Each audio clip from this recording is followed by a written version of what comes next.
Alright YouTube, how's it going? Buster here with his weekly 7 video.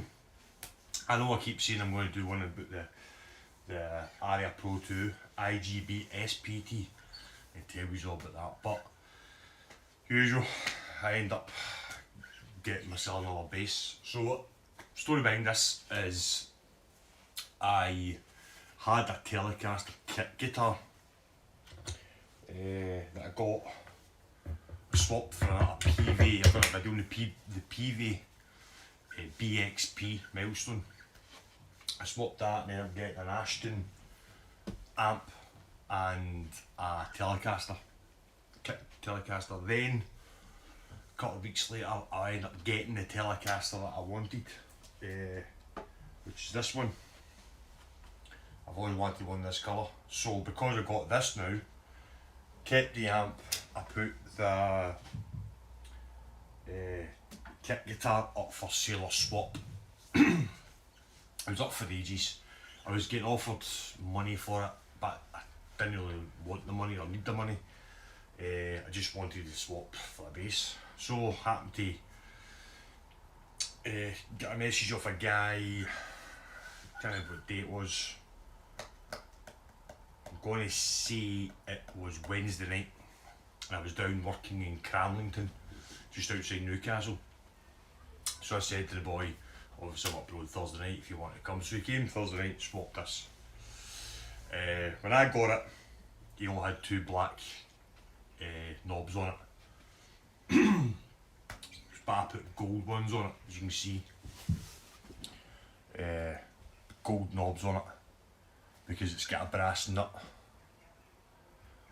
5-string.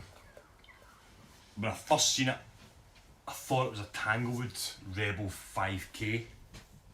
But I'm starting to think now it may be Westfield do a guitar exactly the same as the Rebel 5K and the 4K. But I think they're made in the same factory. I think because they're exactly the same guitar, exactly the same. The only difference is one says Tanglewood Rebel 4K or 5K here and on the truss rod cover, and the Westfield one just says Westfield here. Exact same shape, everything, same pickups. The only difference is that I seen, this is what's made me think this might be a Tanglewood, is the bridge. Normally the Westfields have just got the normal tube bridge, adjustable saddles, but it's just the cylinder. This has got quite fancy ones, and I've seen an early Rebel 5K with this exact same bridge. So unless they've changed the bridge over, I don't know. I don't know what this is. I don't know if it's Tanglewood, and I don't really care, to be honest with you. It's made out of plywood. That's kind of what's making me think it might be a Westfield. It's made out of plywood, not solid wood. But then again, if Rebel's a kind of cheaper Tanglewood, then it could have been made with this as well. But this is made out of, this is maple mahogany layered. So it's just like your normal plywood or your marine ply, except obviously bigger veneers glued together. But this is maple mahogany. So yeah, I'll let you see that a wee bit, and I'll do a wee quick video today. So it's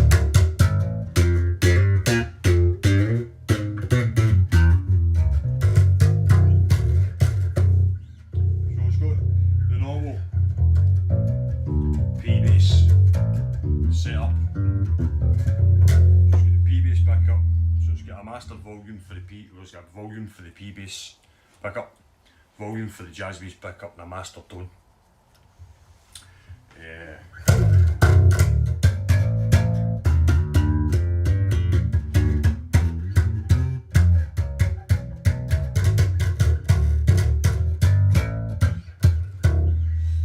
It's a nice bass. I mean, I'm not really complaining because I swapped it for what I swapped it for. I wouldn't. This is not a bass that I would go out and buy.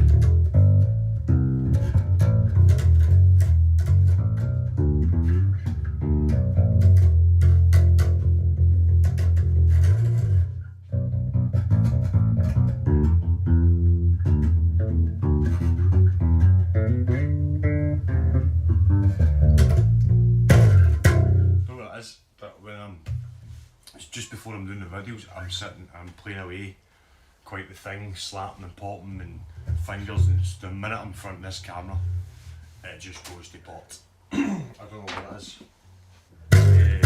So I'm just playing this through my BH250, through my 4x12,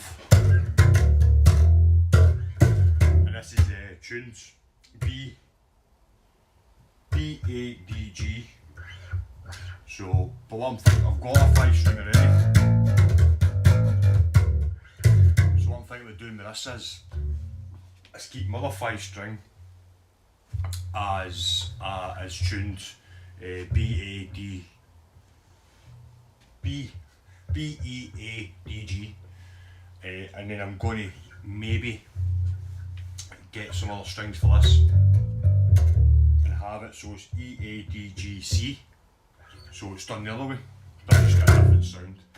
I think doing something in the body as well rather than just leaving it maple. But it looks nice until you look at the sides and you can see that it's plywood.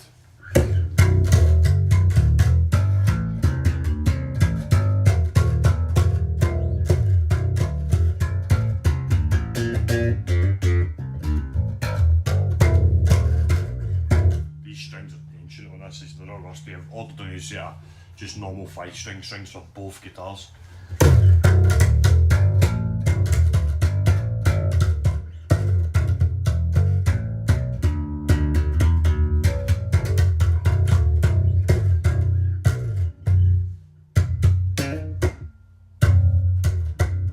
when I got it, was the action he'd done. It was quite high action.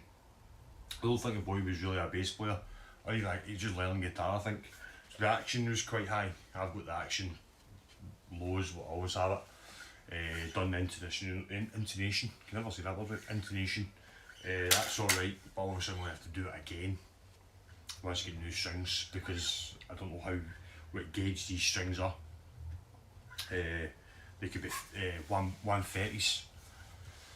130s by 45s, or they could be 125s by 35s, or I don't know. So we just need to set it up once to get new strings. I'll stick bricks on this. I'll not be putting local sound in this because I'm not a big 5-string bass player. I prefer 4-string. You can see the kind of the resemblances of the shapes. These are kind of this kind of shape came out in maybe the kind of late 90s. When they kind of came away from the P-bass and jazz bass shape, and they were kind of doing, so a lot of guitar companies took this shape on. That brown guitar in the background, you can see that's just a generic bass that I picked up years ago. The body was all damaged. I made a new body for it. The one next to it's a Washburn that I got off of Mad Malco. The fret from about probably from the 14th, 15th fret down, the board's actually sitting like a ski slope, because whoever put the screws in has put it in and it's pushed the fretboard up. So I'm going to do that, and then I've got a Starfire that I'm looking for a new neck for. The next knacker on it. But I actually bought that just for the pickup for my Billy Sheen. That's all I bought that for, so that's just a, if I get a neck for that, I get a neck. If I don't, I don't. But definitely next week, what I'll do is I'll definitely, if I don't get a guitar in between now and next week,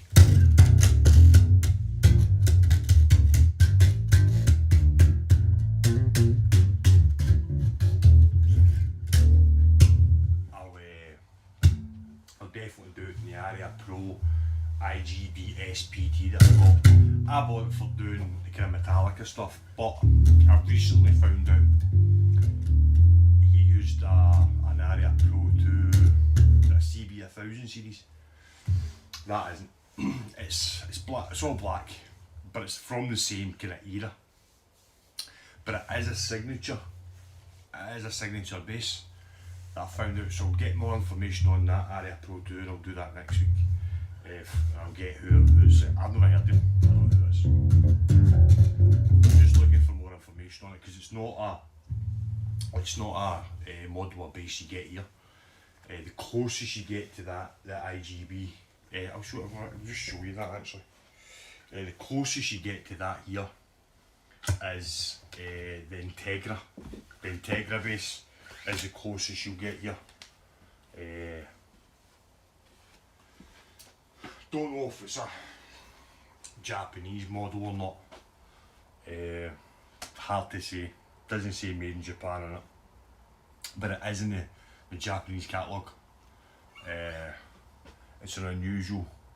It says IGB SPT, and the closest one I've seen from Korea in the Korean magazine is the Integra, and it says Integra across there.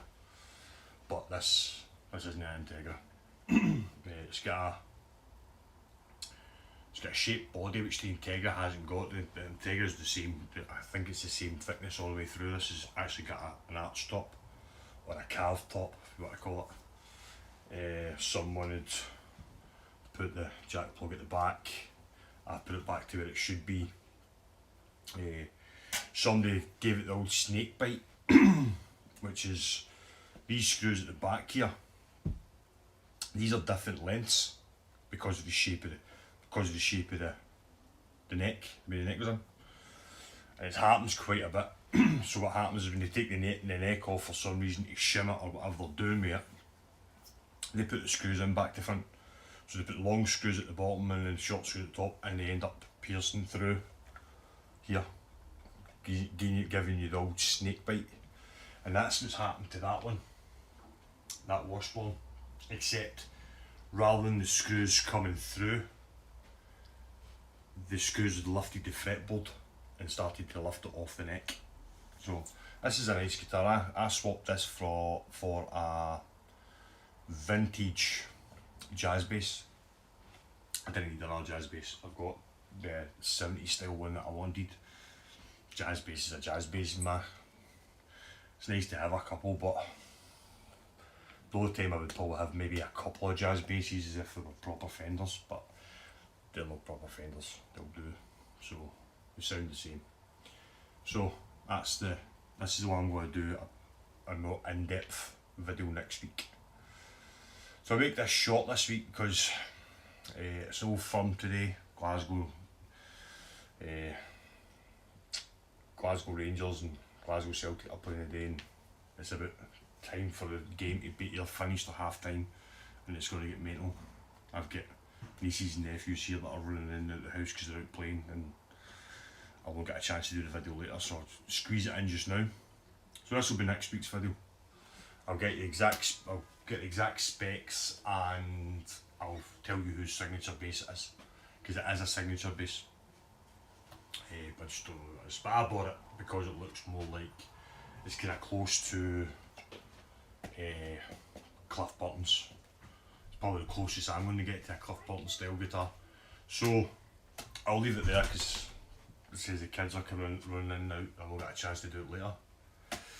So stay safe. Hopefully we're out this